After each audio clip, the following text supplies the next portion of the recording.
দিলে বড় ব্যথা নিয়ে আজকের কথাগুলো বলতে হয়। দেখেন, বাংলাদেশের এত বড় একজন আলেম শায়েখ আহমদুল্লাহ হাফিজাহুল্লাহর নামে এমন একটি বিশুদ্ধার একটা ফটো, এটা কোনো মুসলমান করতে পারে বলেন?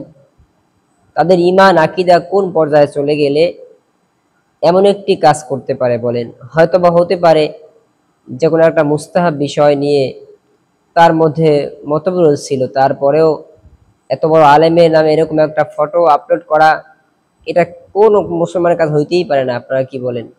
তো আমরা আসি সবাই এই সমস্ত ভণ্ড সুন্নিতদেরকে আমরা চিহ্নিত করি, এদেরকে এদের কাছ থেকে ইসলামকে রক্ষা করার জন্য আমরা এদেরকে চিহ্নিত করি, সবাই ভিডিওটি শেয়ার করি। এমনকি আমি ব্যক্তিগতভাবে এই সমস্ত ভণ্ডদেরকে আমি শাস্তির দাবি করতে জানাচ্ছি।